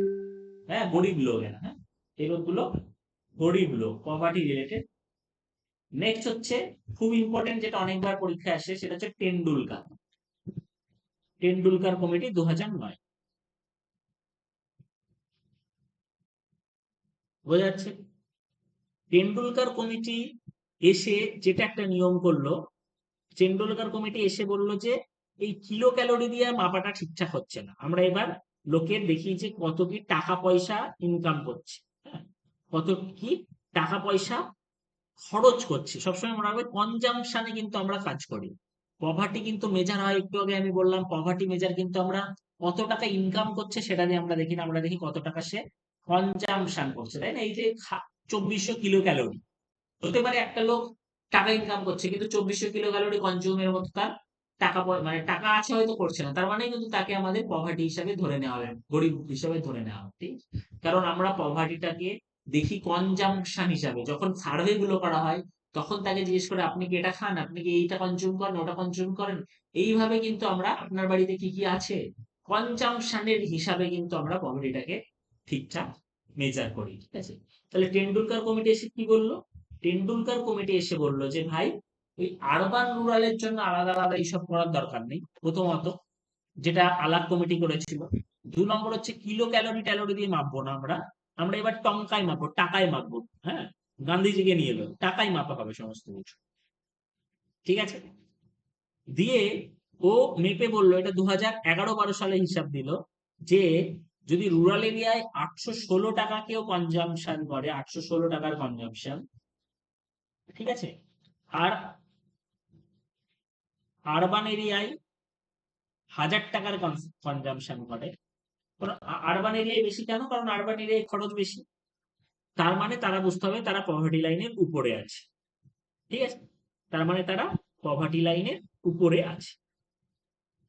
বোঝা গেল? তাহলে টেন্ডুলকার কমিটি এসে কি করলো, দুটো জিনিস করলো, আরবান রুরালের যে ব্যাপারগুলো ছিল ওরকম ওইগুলোকে মুছে দিয়েও একটা ইউনিভার্সাল পভার্টি লাইনের কনসেপ্ট আনার চেষ্টা করলো। ঠিক আছে, আর 2 নম্বর কি করলো, আলাপ কমিটি যে ফুডের ব্যাপারটা বলে গেছিল যে কতটা কিলো ক্যালোরি কনজিউম করছে তার উপর পভার্টি মাপবো, এই টেন্ডুলকার কমিটি এসে কিন্তু সেই ফুডের ব্যাপারটা থেকে বেরিয়ে এলো। ও বললো যে না, আমরা দেখবো মান্থলি কনজাম্পশন কত কি আছে। অ্যাকচুয়ালি ওরা ডেইলি কনজাম্পশনে বলেছিল, সেটাকে মান্থলি কনজাম্পশনে আমরা মানে ট্রান্সফার করে নিলাম। ঠিক আছে, বলেছিল ডেইলি 32 টাকা আর 26 টাকা, সেটাকে আমরা মান্থলি কনজাম্পশনে কনভার্ট করে নিলে অ্যাপ্রক্স দাঁড়াচ্ছে 816 টাকা আর 1000 টাকা। এইটা যদি কেউ খরচ করে, এটা কিন্তু মনে রাখবে পার ক্যাপিটা, পার হেড। হ্যাঁ, তুমি ভাবতে পারো স্যার এমন কি কোনো ফ্যামিলি আছে যে মান্থলি 816 টাকা খরচ করে না বা মান্থলি 1000 টাকা খরচ করে না? প্রথমত এই হিসাবটা হচ্ছে তোমার 2011 সালে, এইটা কিন্তু পার হেড।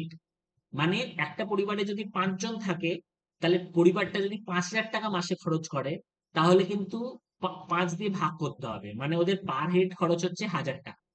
মানে একটা পরিবার মিনিমাম যদি মাসে 6,000 টাকা খরচ করে, তাহলে আমরা বলতে পারবো যে না, এরা পভার্টি লাইনের উপরে আছে।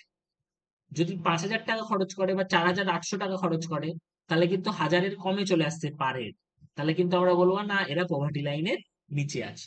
এটা কোন কমিটির সুপারিশ? এটা হচ্ছে টেন্ডুলকার কমিটির সুপারিশ। টেন্ডুলকার কমিটির সুপারিশের পর আর একটা যে খুব ইম্পর্টেন্ট কমিটি এলো পভার্টি রিলেটেড, সেই কমিটিটার নাম মনে রাখবে রঙ্গরাজন কমিটি।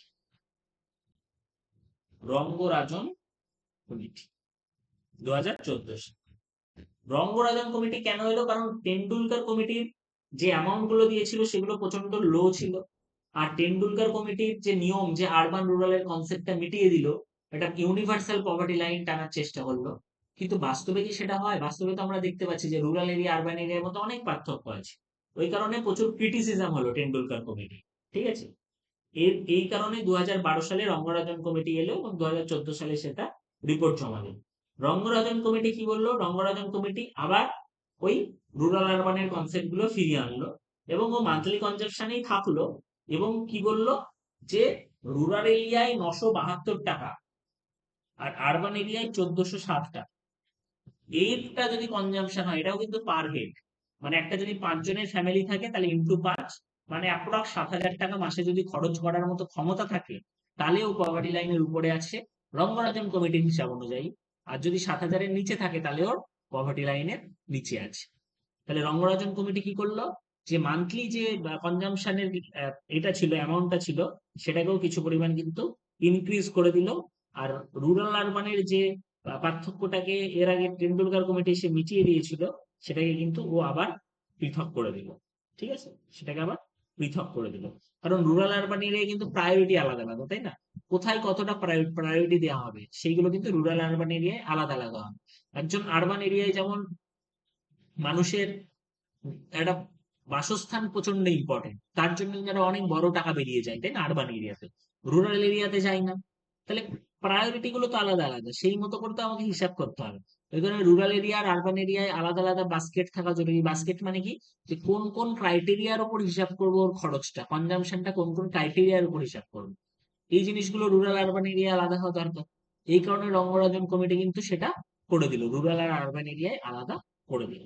ঠিক আছে, তাহলে আমাদেরকে পভার্টি রিলেটেড এই ইম্পর্টেন্ট ইস্যুগুলো অবশ্যই মনে রাখতে হবে, কমিটিগুলোর নাম এবং কমিটিগুলোর একটু ক্রোনোলজিটা যদি মুখস্থ রাখা যায়, তাহলে তো খুবই ভালো। ঠিক আছে, ক্রোনোলজি কি হলো তাহলে? আমরা সবার প্রথমে দেখলাম আলাপ কমিটি, খুব ইম্পর্টেন্ট, 1979 সালের দিকে। আলাপ কমিটি কিলো ক্যালোরিতে বললো, 2400 কিলো ক্যালোরি আর 2100 কিলো ক্যালোরি, তাই না? আমরা দেখলাম আলাপ কমিটি। তারপর লাকডাওয়ালা কমিটি। হ্যাঁ, লাকডাওয়ালা কমিটি কি করলো? লাকডাওয়ালা কমিটি এমন কিছু করলো না, আলাপ কমিটির যে সুপারিশটা ছিল, এই আলাপ কমিটির সুপারিশটাকেই লাকডাওয়ালা কমিটি কি করলো, মেনে নিল। ঠিক আছে, লাকডাওয়ালা কমিটি আর আলাপ কমিটির মধ্যে কিন্তু আমরা এমন কিছু পার্থক্য দেখতে পাচ্ছি না। ঠিক আছে, তারপর কোন কমিটি চলে এলো? তারপর কোন কমিটি চলে এলো লাড্ডাওয়ালা কমিটির টেন্ডুলকার পর? কমিটি। মনে পড়ছে? টেন্ডুলকার কমিটি। হ্যাঁ স্যার, লাড্ডাওয়ালা কমিটি যেটা টেন্ডুলকার আলাদা কমিটি। করেছিল যে স্টেট স্পেসিফিক একটা করে পভার্টি লাইন করার চেষ্টা করেছিল। স্টেট স্পেসিফিক, এই পয়েন্টটা মনে রাখো, লাড্ডাওয়ালা থেকে তাহলেই হবে। স্টেট স্পেসিফিক একটা ট্রাই হয়েছিল। তারপর কোন কমিটি চলে এলো? Tendulkar committee. Tendulkar Tendulkar committee. Committee পুরো কনসেপ্টই মিটিয়ে দিল, আরবান রুরালের কনসেপ্ট মিটিয়ে দিল, কিলো ক্যালোরি কনসেপ্ট মিটিয়ে দিল, একটা ইউনিভার্সাল পভার্টি লাইন ড্র করার চেষ্টা করলো। বললো রুরাল এরিয়া 816 টাকা monthly consumption per head, monthly consumption per head এক একটা ব্যক্তি, আর আরবান এরিয়ায় 1000 টাকা মান্থলি কনজাম্পশন পার হেড, এটা পভার্টি লাইন। তারপর এটা নিয়ে প্রচুর ক্রিটিসিজম হলো আরবান রুরালে এই সমস্ত জিনিসগুলো মিটিয়ে দেওয়ার জন্য। তারপর হলো হচ্ছে রঙ্গরাজন কমিটি। রঙ্গরাজন কমিটি এসে কিন্তু কি করলো? রঙ্গরাজন কমিটি এসে আবার রুরাল আরবান এরিয়ায় যে পার্থক্যগুলো ছিল সেই জায়গাগুলো কিন্তু আবার নিয়ে এলো ফেরত। এবং রঙ্গরাজন কমিটি বললো এই অ্যামাউন্টটাকে আমি একটু বাড়িয়ে দিলাম। কত করলাম? 972 রুরাল এরিয়ায়, আর আরবান এরিয়ায় 1407 হচ্ছে মান্থলি কনজাম্পশন পার হেড। আর পভার্টি রিলেটেড আরেকটা ইম্পর্টেন্ট কনসেপ্ট কি করলাম আমরা? Head count ratio. Head count ratio মানে পপুলেশনের কতটা পার্সেন্টেজ এখনো আমাদের বিলো পভার্টি লাইনে আছে, কতজন টোটাল একটা পপুলেশনের কতজন এখনো গরিব আছে বা দরিদ্র আছে, সেটাকে বলা হচ্ছে head count ratio. Head count ratio. তাহলে আমাদের মনে রাখতে হবে হেড কাউন্ট রেশিওটা কোন চ্যাপ্টারে আছে? পভার্টি চ্যাপ্টারে আছে। এটুকু মনে রাখলেই হবে, খুব একটা বিশ্বাস কিছু এখান থেকে আসবে। আর পভার্টির দুটো ভাগ আমরা বললাম, একটা অ্যাবসলিউট পভার্টি আর একটা রিলেটিভ পভার্টি। অ্যাবসলিউট পভার্টি মানে যখন আমার বেসিক নিডসই পূরণ হচ্ছে না, খাবার নেই, থাকার জায়গা নেই, জামা কাপড় নেই, বেসিক নিডস নেই, দ্যাটস অ্যাবসলিউট পভার্টি। আর রিলেটিভ পভার্টি মানে কি?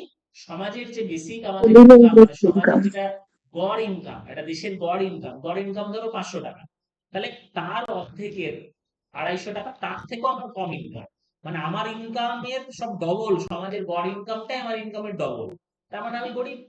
আমার যেটা ইনকাম তার ডবল হচ্ছে সমাজের গড় ইনকাম, বড় লোকের ইনকাম তো ছেড়েই দিলাম, সমাজ যেটা গড় ইনকাম সেটা আমার ইনকামের ডবল, তার মানে আমি গরিব। তাহলে এটা হচ্ছে রিলেটিভ পভার্টির কনসেপ্ট, যে সমাজের অন্যান্যদের ইনকাম দেখে আমার দারিদ্রতাটাকে মেজার করা হবে। অ্যাবসলিউট পভার্টি মানে তো আমি ভাই সত্যিই গরিব, আমার কিছুই নেই, খাদ্যও নেই, বস্ত্রও নেই, সংস্থানও নেই, দ্যাট ইজ অ্যাবসলিউট পভার্টি। ঠিক আছে, বোঝা গেল তাহলে ব্যাপারগুলো? তাহলে আমাদের এই জিনিসগুলো পড়তে হবে, পভার্টির ভাগ, পভার্টি রিলেটেড কমিটি রয়েছে, এবং অবশ্যই সেই কমিটিগুলোর ক্রোনোলজি, সেই কমিটিগুলোর বেসিক কি বলতে চেয়েছিল, এবং ভারতে কেন এখনো পভার্টি আছে, পভার্টির মেন মেন কারণ কি, ঠিক আছে, এবং হেড কাউন্ট রেশিওর কনসেপ্টটা, এই জায়গাগুলো আজকে আমরা পড়লাম। তার সাথে আমরা পড়লাম হচ্ছে রুপি কনভার্টিবিলিটির কনসেপ্ট। ঠিক আছে, কারোর যদি কোনো জায়গায় ডাউট থাকে এই আলোচনাগুলোর মধ্যে তাহলে জানাবেন। তাহলে আমরা রুপি কনভার্টিবিলিটির কনসেপ্ট করলাম এবং পভার্টির কনসেপ্ট আজকে করলাম, পভার্টির বিভিন্ন কমিটি গুলো করলাম, এগুলো কিন্তু খুব ইম্পর্টেন্ট। হ্যাঁ, বিশেষ করে টেন্ডুলকার কমিটি, তারপর রঙ্গরাজন কমিটি, এরা কোন কি রিলেটেড, এগুলো বেশিরভাগ পরীক্ষায় দেয়। হ্যাঁ, আমরা তো ইন ডিটেলস আলোচনা করলাম, পরীক্ষায় কিছু দেয় না, পরীক্ষায় দেয় টেন্ডুলকার কমিটি কি রিলেটেড, পভার্টি, ট্যাক্সেশন, তারপর হয়তো বললো যে তোমার ফিনান্সিয়াল লিটারেসি, এরকম 3-4টা অপশন রয়েছে। এটা মনে রাখতে হবে টেন্ডুলকার, হ্যাঁ এটা ক্রিকেটের কমিটি না, টেন্ডুলকার কিন্তু পভার্টির কমিটি। ঠিক আছে, তাহলে এই হচ্ছে, কোনো জায়গায় কোনো ডাউট, বুঝতে অসুবিধে, ক্লিয়ারিটি দরকার?